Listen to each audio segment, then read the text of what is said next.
have you managed to get to the fruit? So the first one was what shape is it? Round. Yeah. Do you see the next one? Yeah. No. So okay, so what fruit is that? Do you know the name of that fruit? No.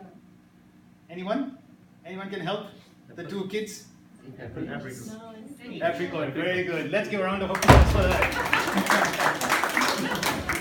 Okay. Second one, any volunteers? Shailin?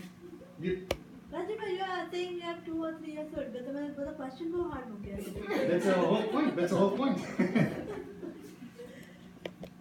Come on. Who is going to be the 2-year-old?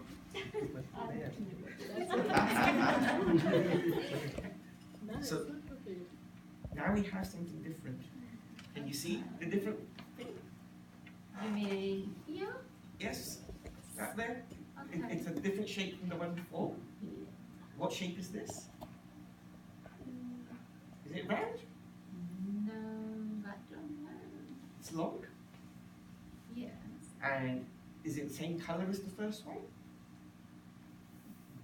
No. What color is this one? I don't know. What colors can you see? It's yellow, Yes. And a little bit of blue. no, it's green. Oh, it's good. So this one's going to be different from the one that we saw before, isn't it? Because the shape is different, the color is different. Feel it Okay. and feel the first one. It feels different, yes? Yes. So this is different both in color, texture, and I'm sure it will be in taste when you get to taste it a bit later. But also, have a look. How many can you hold in your hand of the first one? How many hands do you need to hold that first one? Fun. And if you went to hold the next one, how many hands do you need to use? Can you hold it all just with one, or is it more than one? No, I can't. I can't pick it up.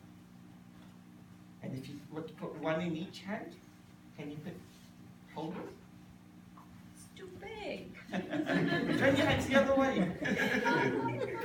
Yeah, let me help. And any idea of the name? Papaya? Wrong? Stop. Wrong? No, dragon. We have to say we are doing alphabet, so it's going to be A. So there has to be a clue there. What's going to be after A? Is it banana? No. Banana. Not to you.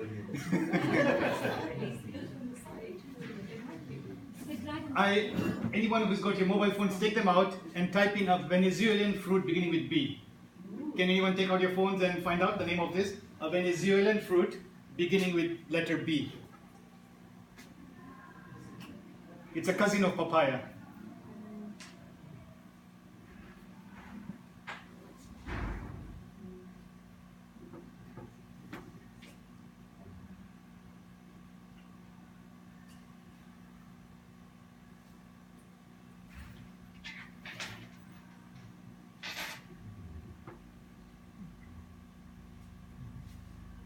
While someone's searching, why don't you go to another pair, the third one?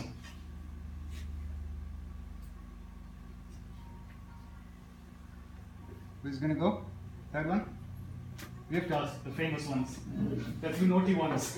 Are you 2 years old? Daddy?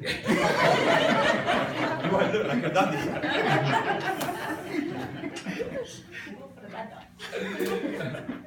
Okay. I'm hungry. You're all... Okay. Go talk to your mother.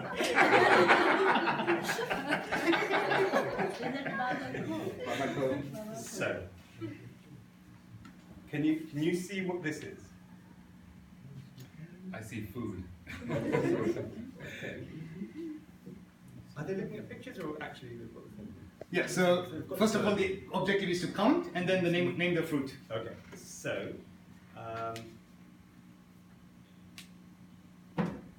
can you see how many can you see there? Can you see that's one? Can you say one? One, and now I've got two. 2. And now I've got one more. What comes after 2? Nemish. Anyway, 3. Very good. Now, can you see what kind of food it is? It's orange. Yep. Is it soft? I've never tasted it. Yeah.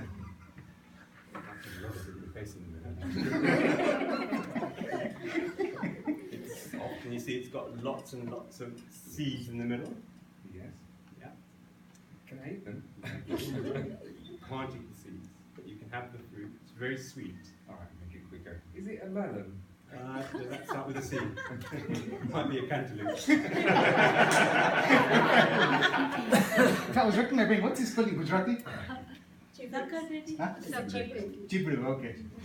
And then for the one in B, you got the answer? Babao. Babako. Oh, Babako. Yeah, babako. So it's a cousin of papaya, but it's native to Venezuelan, and it's called babako. And the last one, Tame, pair? Again alphabetically? It's just definitely alphabetically.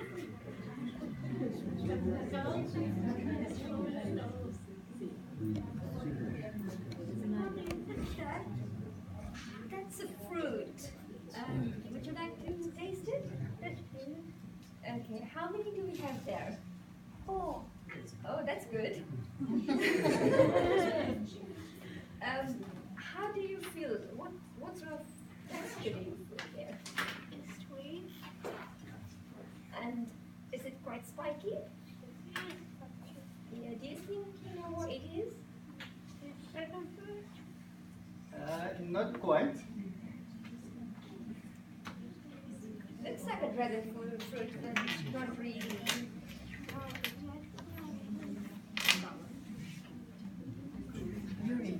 Yeah. So you got it. Say the fruit is durian. Anyone get it? In fact, it's quite strange. You said it's sweet. When I read the review, some people said that it's actually one of the most horrendous tasting. It actually sometimes tastes like rotten flesh.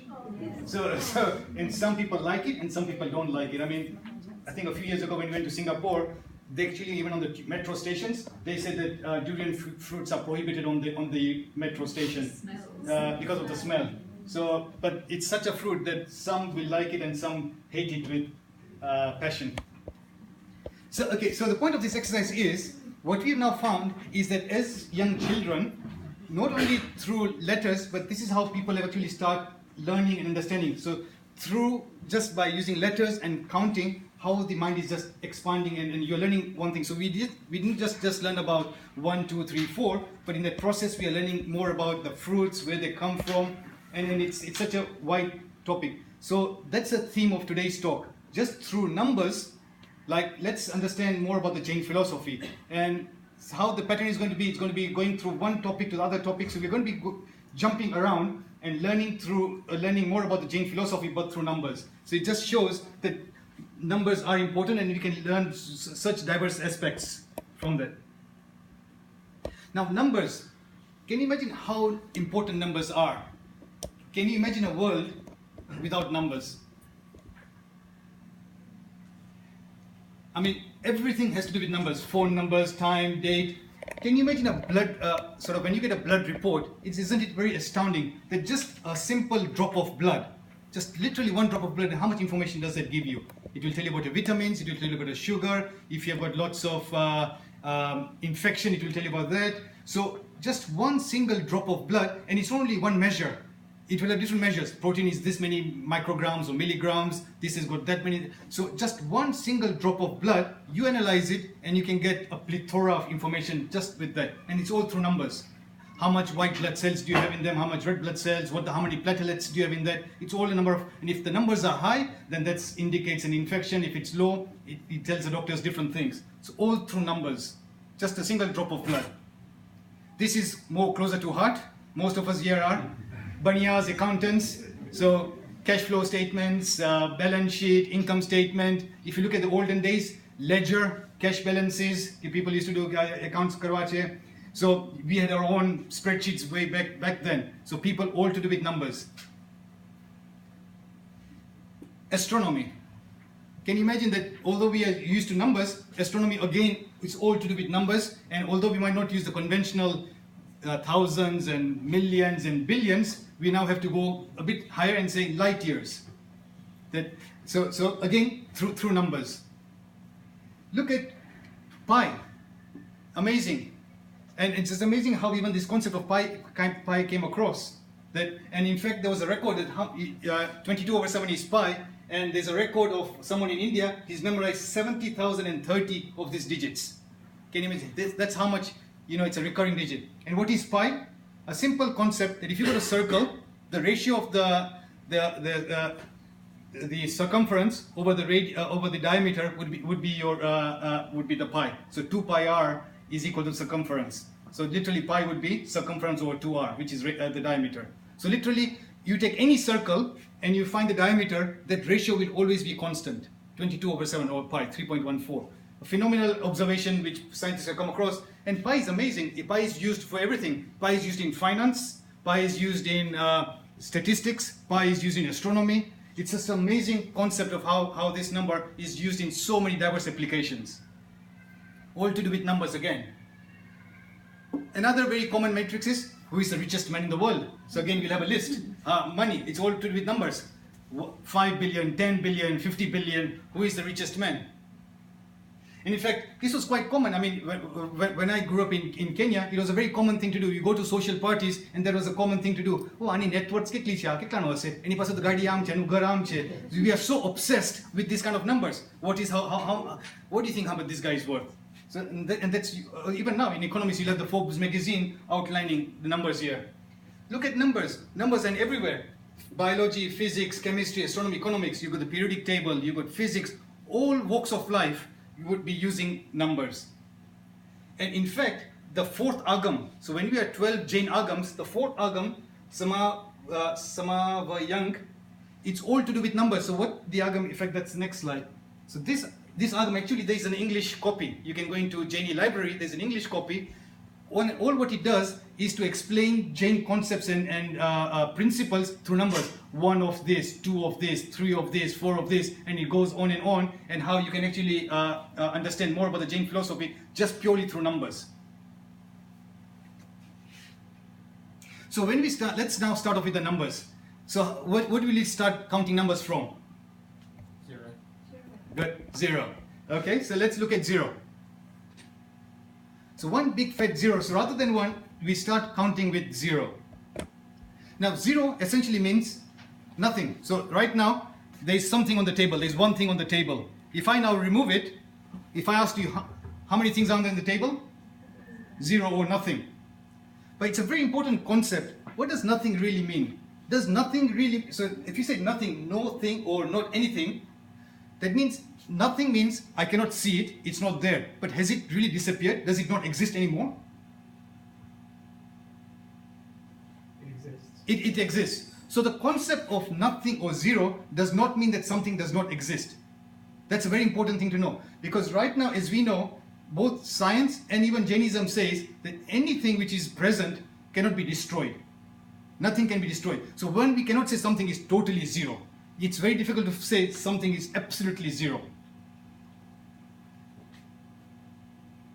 Because when we say something is not there, it's out of our sight. Or even if we say, for example, you had a piece of paper here, and I put into a shredder, and it's shredded into small pieces, and even smaller pieces, it cannot be totally destroyed, because as we know, the principle of the conservation of matter says nothing can be ever destroyed. You can transform something, but you cannot totally destroy. The particles of this paper can never ever disappear. They'll always be transformed into something else. Maybe I cannot see it, but it's still there.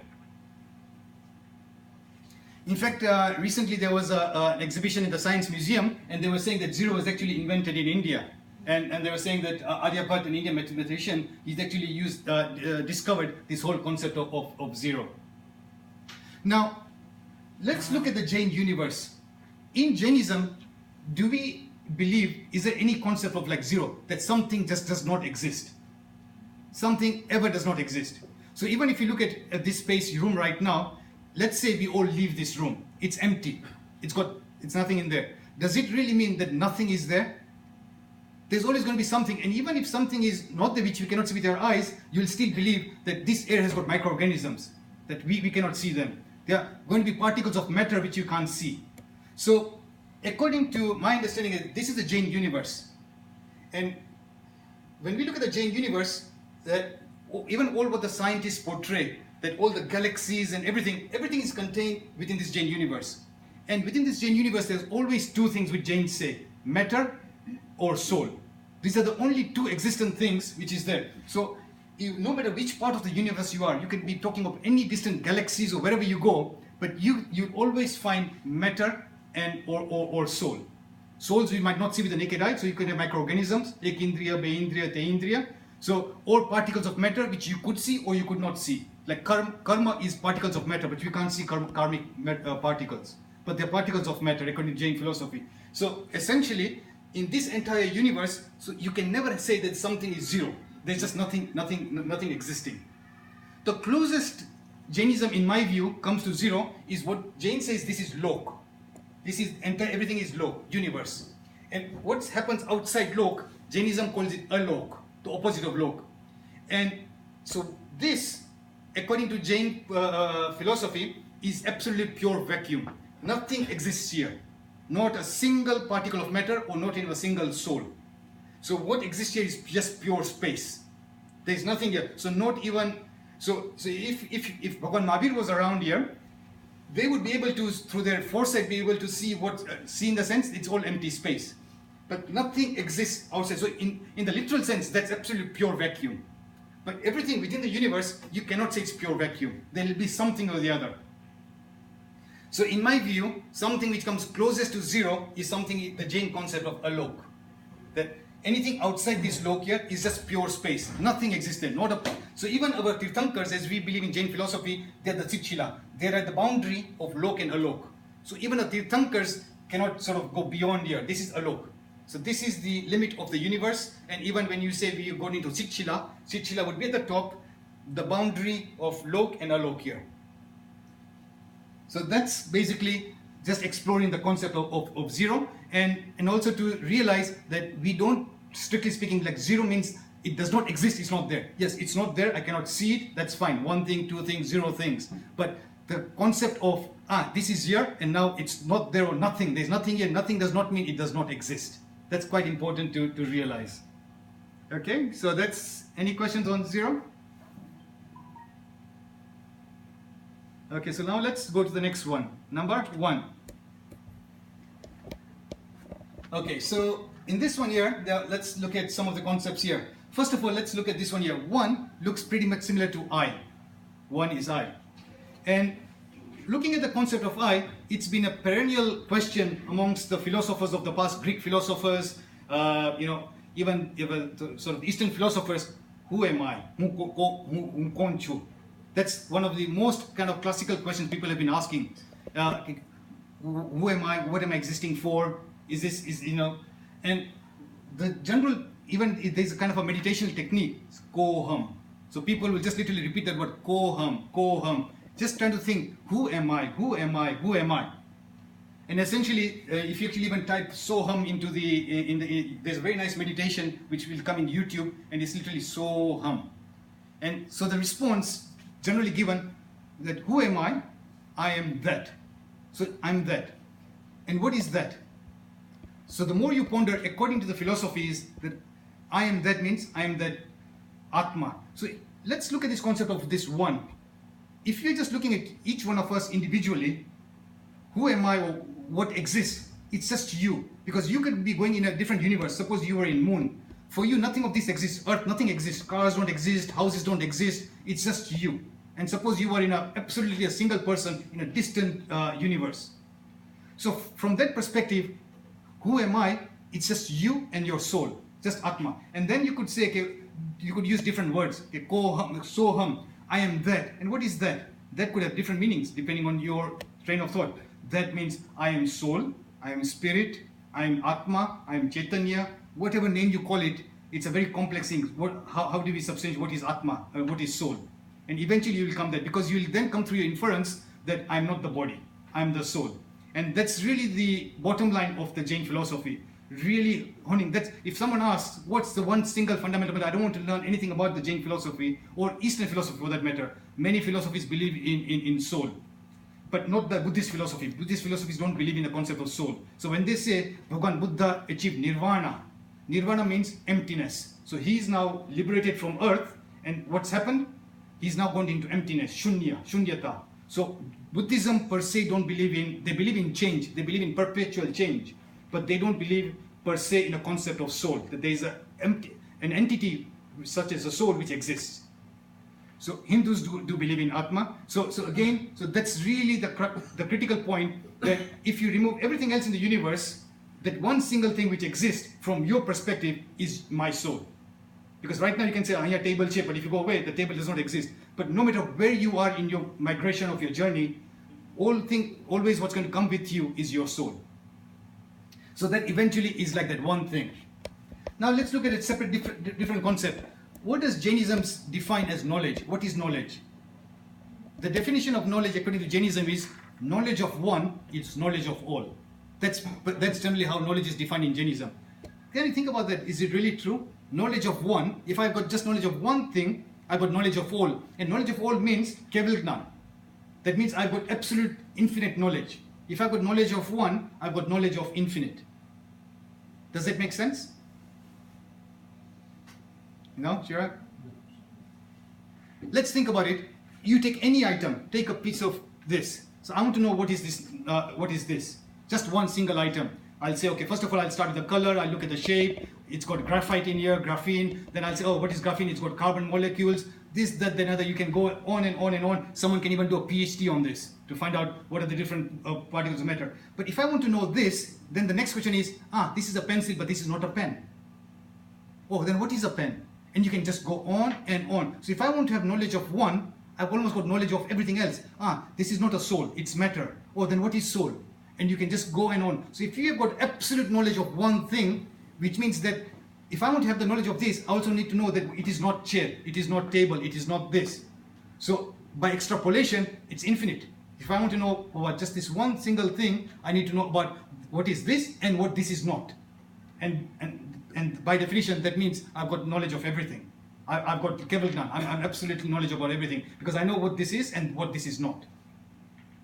So according to that, it's just amazing how knowledge of one is our definition of keval gnan. That Bhagavan Mahavir has got keval gnan means he's got absolute infinite knowledge. He's got knowledge of every single thing and all the modes. Like that's what even keval gnan does. I might know what this pencil is right now, and then if I break it, and what are the particles of matter going to go into something else? Or like gold. Right now it's a gold, and then the particles of gold will go from a necklace to a earring or anything else. So all the different modes. That's the knowledge of the infinite knowledge. So that's amazing thing to know that's.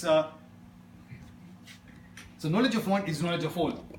Now, according to Jain philosophy, what we believe is there is a single universe. So according to us, like what is one? We have one universe. When you look at scientists right now used to believe that there are about 100 million galaxies. Now with the new what's that the Halley's satellite which they sent across to the space, because of that new technology, they said there could be 200 galaxies, 200 billion galaxies. According to Jains, and this is my personal understanding is, whatever we believe, Jains believe that there's only single universe. We are here in the middle of the universe, and whatever science portrays, all the galaxies, all the planets, whatever is there, it's all in this region around here. Then this is the hellish region, this is the Devlok region, and this will be the Siddhshila. So according to us, there is one universe. But this single universe can have so many different things here. All the galaxies, everything which science believes or is trying to discover is all contained within this area here. But what is one is just one universe, a single universe. So that's what my understanding is, that everything else could be is just within this single universe which Jains believe in. And this is what they call lok. Lok means, and that's again lokasaujo gare. So આખા લોકમાં જેને પ્રગટ કરે છે, તીર્થંકરમાં આપણે આવે છે locus ઉજ્જો કરે ધમ્મ તીર્થય રે. So આખા લોકમાં તીર્થંકર ભગવાન બધાને પ્રકાશ knowledge આપે છે. So how to get out of this lok and get into Siddhshila. So that's again that beginning word lokas ઉજ્જો કરે, lok, that's coming from the word lok. Now another interesting aspect of one is most of the religions right now believe in a monotheistic God. That there is only one God, and you should believe in only one single God. So for Islam would be one. For example, Christianity would be saying again, that's a bit debatable. I'm not too sure how Christianity is defined, because they sometimes believe in the Trinity, Holy Father, Son, and the Holy Spirit. But if you look at the Hinduism, there'll be the Brahma concept, that Brahma is the only God and everything else is illusory, Maya. Everything else is Ulu, but there's only one single God. So most of these philosophies believe in this monotheistic religion. So if you say one, if you ask any people with most philosophy, yes, there's only one God. But how does a Jain view? Jains don't believe in that single concept of God. And they don't, first of all, even believe in the single concept of God, and even more so, they don't believe in that God who has created the universe and they're in charge and the controller of destiny. Okay, the God is going to dictate what's going to happen to you by praying to God. So Jains don't believe in that concept of Ulu. So Jains believe different Tirthankars are there, and we all could be gods. So essentially for us, how many gods there are? Infinite number of gods. So in this Sitshila here, right at the top, how many souls are there? Infinite number of souls. And how many will go in the future? Infinite number of souls. So we all, when we get rid of our karmas and we all go to Sitshila, all of us have got the capacity to become God. And that's for us the definition of God. It's a little bit confusing, because sometimes in books, when we say Dev Deviyo, they are classified as gods. And why is that? Because they've got supernatural capabilities. They can transform themselves, they can go all these extra powers. So because of that, like Padmavati Devi. But if I had to translate that into English, I will say Padmavati God or goddess. So sometimes we call gods and goddesses, but that's a different concept. That, according to us, would be angels. Angels. Deviyo would be angels for us. But in some of these books which you read, then they will be designated as gods. Okay, so that's that one there. Now, concept of one. How many of you, when you were young, were fascinated by first, like number one? Who was the first man on the moon? Who was the first to do this? Who was the first to discover that? And anyone were fascinated by this concept? Yeah? Raise your hand. Yeah? Everyone? Many of you? Okay. I mean, I myself was, and I'll just show you. So this is a diary which, when I was a teenager, which I used to actually write. So when I was probably 12, 13 years old. And in this diary here, I'll just...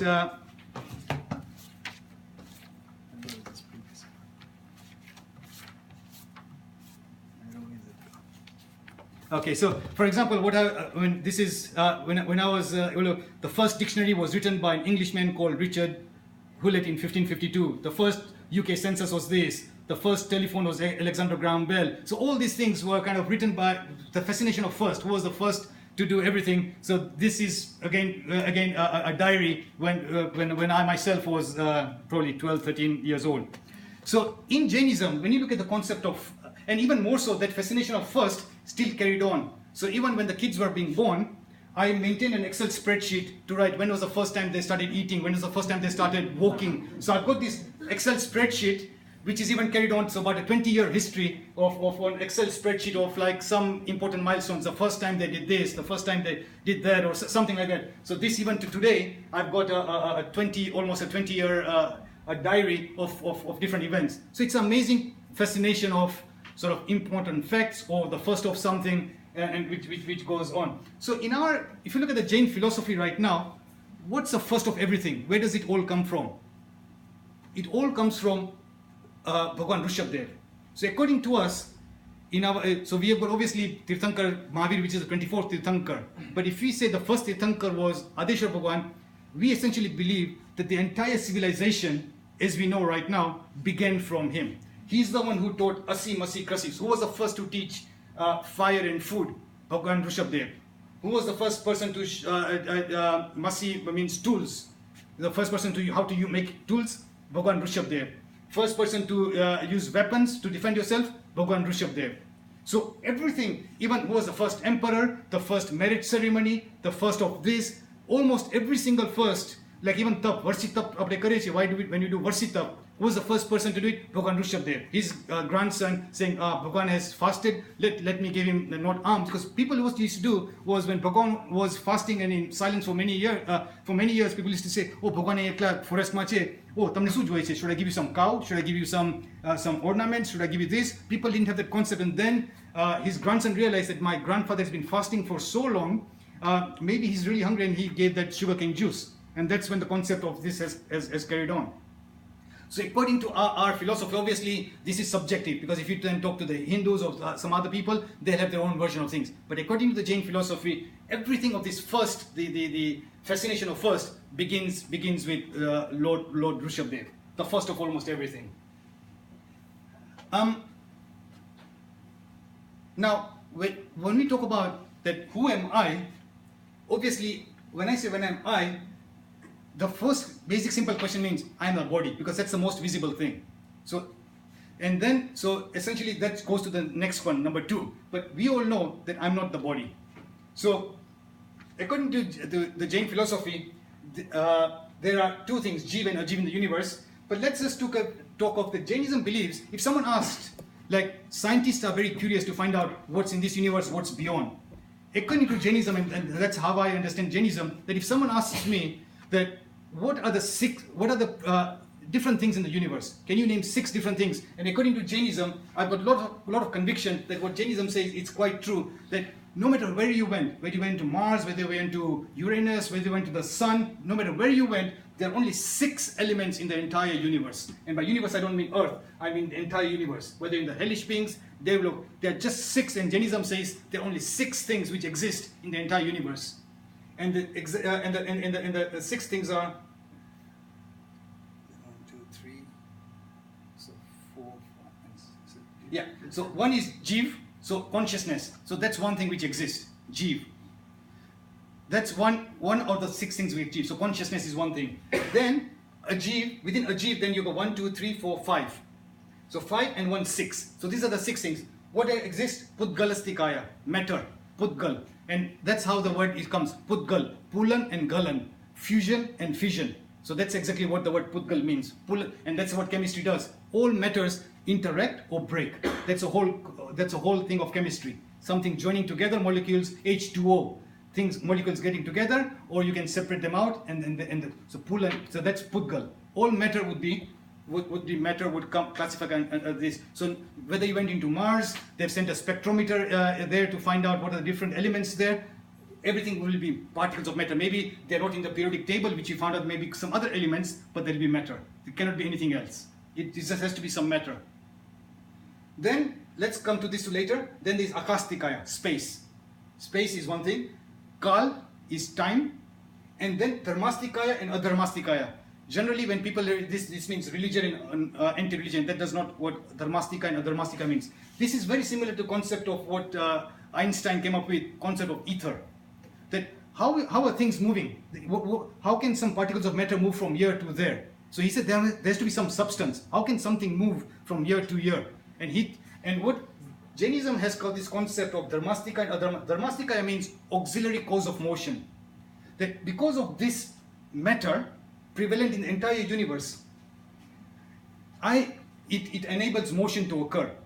So for example, if I want to move from here to here, because Dharmastika is around, I can actually move. If it was not around, I cannot move.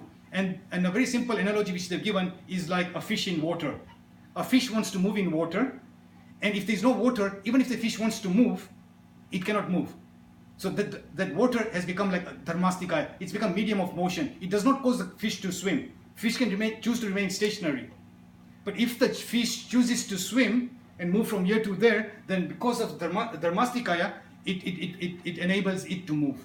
So right now I can remain as still as I want. But if I want to move, it's because of Dharmastika I can move. If it wasn't there, then I could not move. And the opposite is Adharmastika. Because if Adharmastika was not there, if I started moving, I'll just keep on moving. I'll not be able to stop. So Adharmastika cause is an auxiliary cause of stoppage. So these are the 6 elements in the entire universe. So we already discussed 6 now. So when we come to 6, so that's one thing. But why did I circle this one?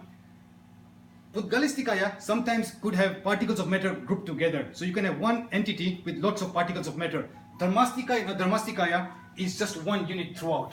It's not broken down.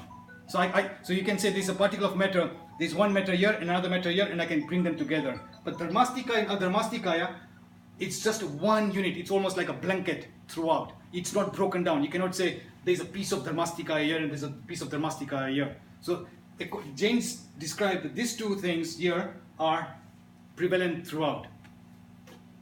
So those are single units. Any questions before we move to question number? Yeah.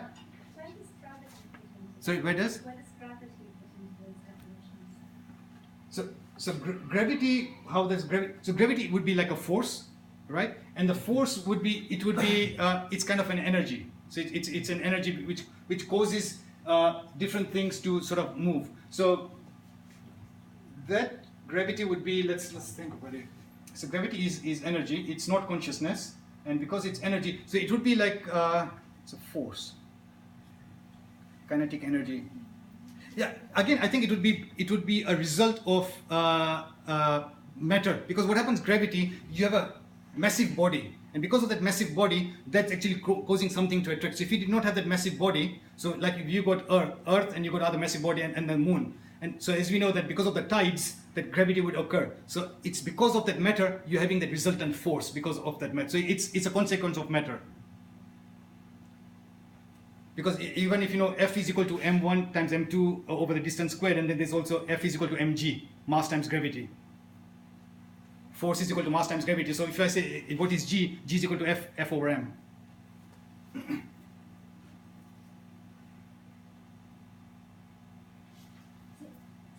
So it falls under the second one, Dharmastika, gravity. No, Dharmastika would not fall under here. I mean, I think I might need to clarify that because it's causing something to move, would it fall under this? Because Dharmastika is an auxiliary cause of motion. So now, does it fall under this, or does it come under a property of Pudgalastikaya, is something which I'm not too sure of. Because you could say that matter has got certain properties: touch, taste, color, smell. So whether gravity becomes a property of matter, or whether this becomes, because it's causing motion, gravity is causing motion, that's something I'm not too sure of. It's not universal, right? Gravitational force is not, as you said, Dharmastika has to be like one continuous motion in the whole of That's the right. balloon. The gravitational force is not like all across, right? I mean, we know it's on Earth and Moon and all that, but then it exists in the whole. Dharmastika would be, if there was a Devlok here, if Devlok wanted to move from one place to another place, then they can only move because of the Dharmastika being present. Can it be gravity? It cannot be gravity. That's what I'm trying It could be, because how do we know what's up there because of huge, even in the hellish regions here. So if they are, because gravity would be any heavy body would cause gravity. There are two bodies here, then the attraction will be that force. Okay. Okay, let's move on to number 2. Okay, 2 is a very important concept within Jainism. Let's start off with, okay, Jeev and Ajeev is very simple. If someone asked very simply what exists in the entire universe, in the entire universe, a simple answer would be 2 things: Jeev and Ajeev. That's nothing else. And when I say the entire universe, it's a really liberating thought that you are talking about not only Earth and all these different planets here. You can talk about heavenly beings, hellish regions. No matter where you are, there are only 2 things existing. I mean, that's amazing, because generally, your curious mind says, what's out there, what's out there? And if you read the scriptures, then this actually gives you some sort of satisfaction. If you believe in it, again, it's a question of faith and your belief, that if you believe in it, then it says that essentially what exists in the entire universe is just 2 things: Jeev and Ajeev. Nothing else exists. And that's again a very powerful one, because Jeev means not only humans. Jeev could be hellish beings, could be microorganisms, ekindriya, beindriya, so all forms of life in the Jeev. And Ajeev, as you know, it includes all particles of matter. So 2 things is Jeev and Ajeev. So that's a now question of 2 is very, very prevalent, very prominent, because if we really start a simple question, who am I? Then the question comes is, okay, yes, I'm the body. That's a very simple thing. You can all know that I'm the body. But then the more you think about it, okay, what's the difference? And that's what exactly even the ancient people started thinking. What's the difference? If the body can talk, if the body can hear, if the body can talk, what happens when somebody dies? Then why can't that happen? Why can't they talk? Why can't they hear? So there has to be something beyond the body, and then through extrapolation you can then think there has to be something else, and that, as we call, is the Atma, Chaitanya, or consciousness, the spirit is that. So dualism is something which you believe that I am one, but I'm 2 in 1. Am I existing right now? Who am I? I cannot say I'm the body. I cannot say I'm the Atma. Because if I'm just purely the Atma, then I would be in Shichila. So I am two in one. So right now I can see myself as one, but me, you, and everyone else, we are two in one, duality. Whereas a table would be just saying it's just particles of matter. There's no consciousness in it. Stone has got this single entity. But us, we would be two in one. We have got consciousness and you've got matter. Now, this question of dualism was also very, very pertinent. Like even the old Pluto and all the Greek philosophers started thinking about it. They obviously did not have the concept of Atma, or they probably did not discuss the concept of soul. And they started really thinking, is there something difference between matter and mind? They really think the mind was something sort of, quite extraordinary, mind. As they say, mind over matter. And so they somehow tried to come to the same concept. Okay, we are two different separate things. And they came up with this Cartesian duality, matter over mind. Trying to really grasp with this similar kind of concept. Okay, we are two different things, soul and body. That beyond the body there is something else. Mind, I cannot see the mind. This is the brain, where is the mind? And so they really then came up with this duality of matter. And obviously physicalism, idealism, and neutral, because this all kind of stuff, all grappling with the question of matter over mind. Now dualism is also very prevalent. As we know in this, in our common experience, everything is in opposites. Love, hate, like, dislike. And if you look at bondage, how do we attract karma, according to Jain philosophy, it's literally just two things which are causing this karma. Rag and dvesh, hatred and dislikes. These are the absolutely just two things, and that's why our Bhagavan apne vitrag, vitrag paramatma, vitrag. So that's just a simple concept that our Tirthankars have now become without any rag. And no rag means no likes and dislikes. So it's just a simple concept that if we can minimize this likes and dislikes in whatever we do, then we're getting more closer and closer to our pure self.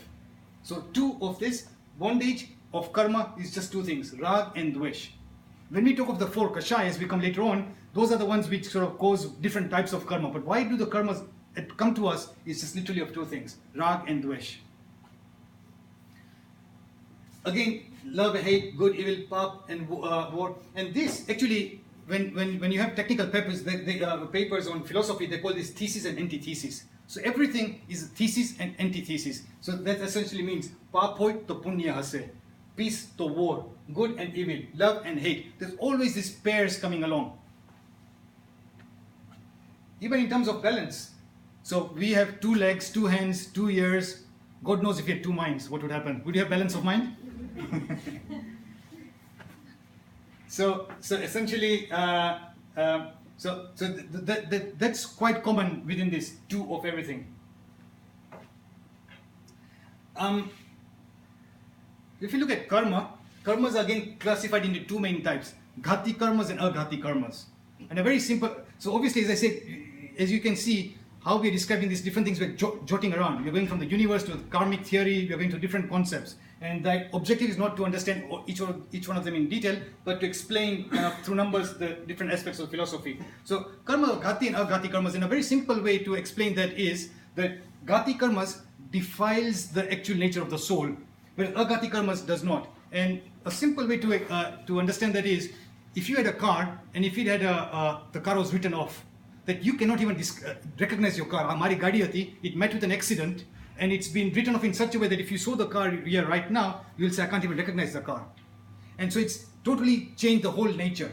Whereas if you had a small bump, you can say, gadi che, but yeah, there's a small bump here, I can recognize the car. So those are the aghati karmas.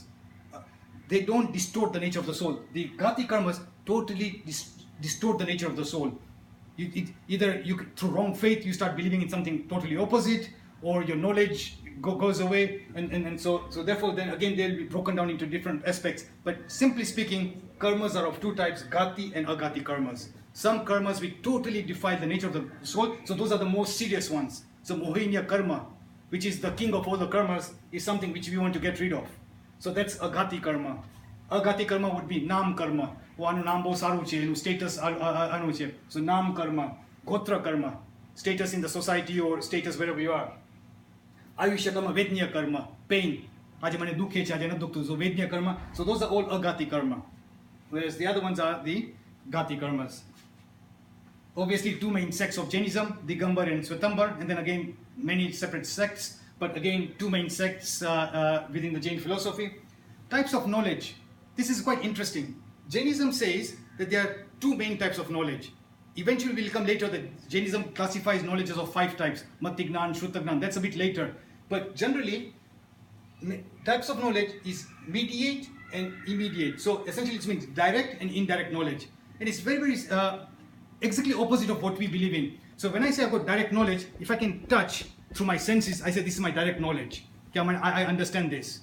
But if someone explains to me some abstract concept, that's indirect knowledge. Someone bija koi kahiryu chhe. In Jainism, it's exactly the opposite. Jainism classifies direct knowledge as a knowledge acquired through the power of the soul. And any knowledge which I acquire through the senses is indirect knowledge. So exact opposite of our understanding. I'll say if I can touch this, then I've got direct knowledge. I can understand this. If I don't know something else, if you're talking about abstract notion, that's indirect knowledge for me. But from a spiritual point of view, direct knowledge is a knowledge of the soul. So some people have got intuition power. They'll touch your pulse and they'll say, oh, tamne aa bimari chhe. Or some people I've heard of some people in India or somewhere else could sort of look at you and describe, oh, tamaru ghar London ma aam chhe, ke tamaru aam chhe. So you have, sitting here, you have got knowledge of something far beyond, and that's through the purity of the soul. So that's kind of intuitive power, intuition. It would be something like a power of the soul. That's a direct knowledge. And knowledge acquired through senses, hearing, touch, smell, that's indirect knowledge. So again, those are the how the types of knowledge are broken down. Questions? I think we'll go to number 3. I was hoping to go to number 100.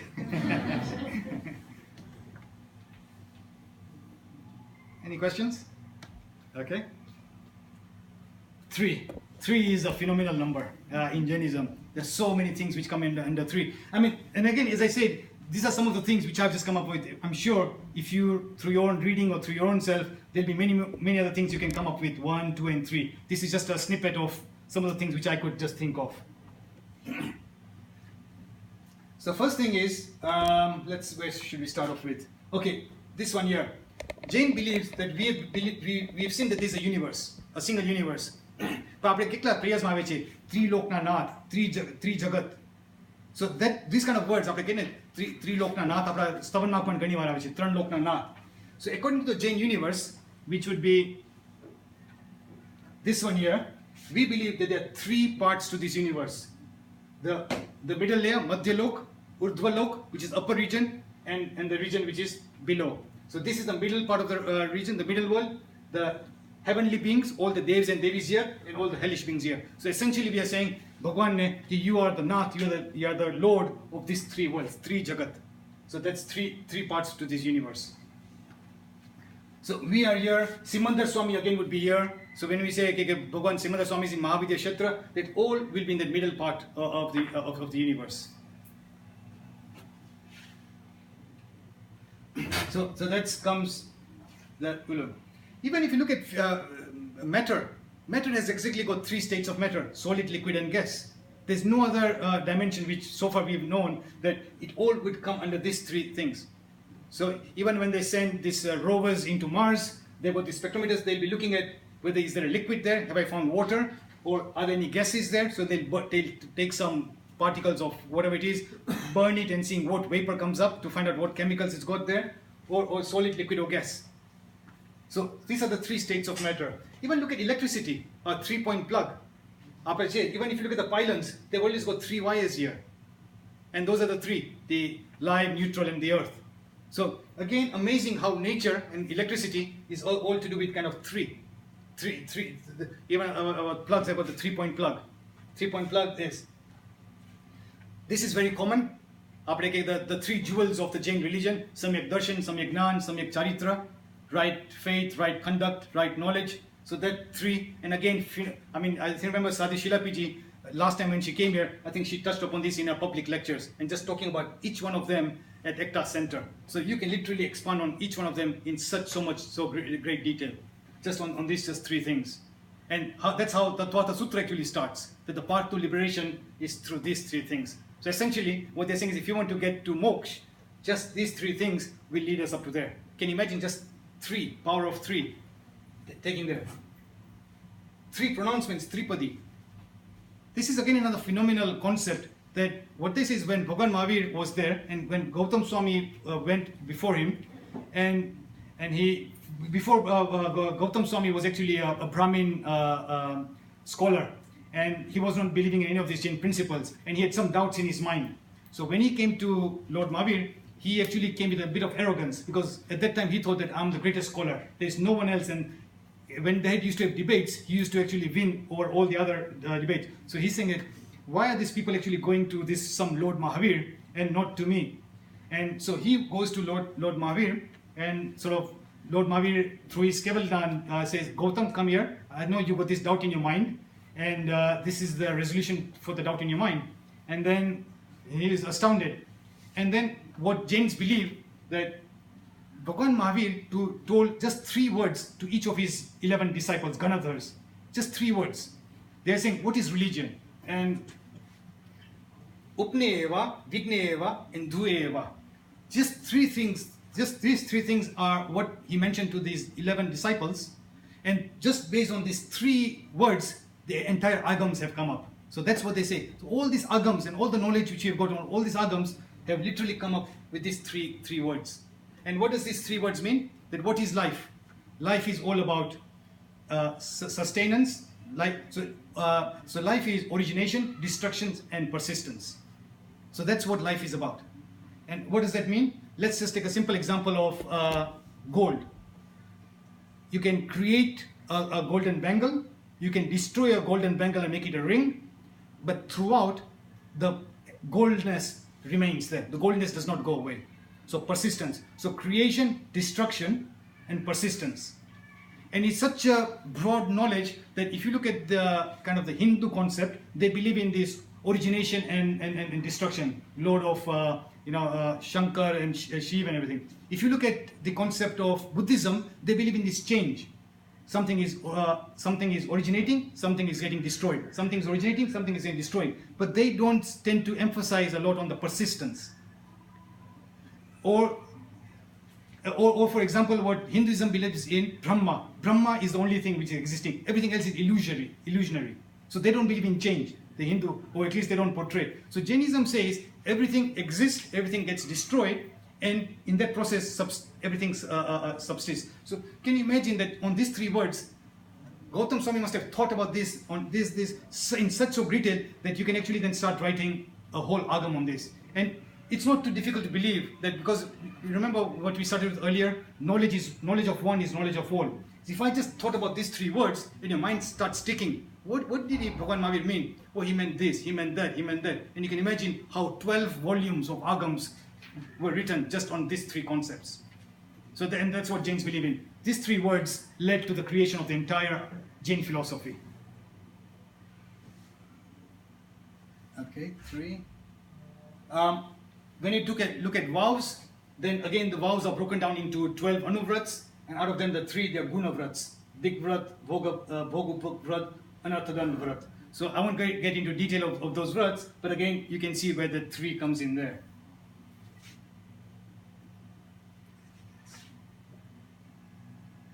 3 types of mantra. I was quite surprised with this. When you think of food, it's very simple, and many times we've read કેવું ખાવાનું કેવી રીતના હોય તો સાત્વિક ખાવાનું હોય, રાજસિક ખાવાનું હોય, ને તામસિક ખાવાનું હોય. So in the Ayurveda, this is a very common concept, that these are the 3 types of food which is available. But if you look at it from a mantra point of view, it was quite amazing to see. Sattvic means mantras which lead to a better spiritual life and helping for purifying one's soul. Rajasic means helps mantras in worldly matters and used for bringing worldly results, which are beneficial to one's health and prosperity, but not to do with the soul, purification of the soul. Mane a problem thyo che, mane a joye che, ulu joye che. So those will be rajasic, so asking for material benefits and gains. And tamasic mantras are negative mantras which are used to harm someone or stop them doing certain things. It's very possible, because even it's comes in our scriptures. Gosalak, he was a disciple of Lord Mahavir. He stayed with Mahavir for many years and acquired lots of supernatural powers, and eventually used those powers against Lord Mahavir himself. So Tejolesya. So if I'm angry with you, there's some certain power, I can literally do something and fire can just literally go. So things which you have seen in the Mahabharata. So those kind of things, that you have got certain energies and you can project heat and energy and saying, I want to destroy you. But eventually he didn't succeed. But we know that people who can do mantras, you can acquire lots of energies and you can use that energies in a very negative way also. Very similar to even if you look at the atomic bomb. So we've now got knowledge of the nuclear fission. The nuclear fission can actually generate electricity. You've got a whole industry which can generate electricity based on just nuclear fission. So that's something beneficial. But that same technology is now used to create the Hiroshima bomb. So you can actually see how it's quite similar, the spirituality and the physical things are. So three things there. This concept of shalya is very, very common. Shalya. Apna prayers ave che, 18 paap sthanak ave che. Last che, mithyatva shalya. Shalya. So shalya means thorn, essentially thorns. And what does thorns mean? These are harmful stimuli or stings which distract a person to attain the right belief. So what are the thorns which prick us, which prevents us from getting the right belief? You start getting the wrong belief. And the three things, or three shalyas, is they call it in Jainism, are Maya, deceit. So that's kind of what, you know, your mind is something, but you want to portray something else. You're deceit. But the twin personality, that's kind of the Maya. You're showing a very good face, but deep down inside, you start feeling something totally different. Nidan, hankering for worldly pleasures and fame, and mithyatva, false belief. So these are the three shalyas which they say we need to get rid of.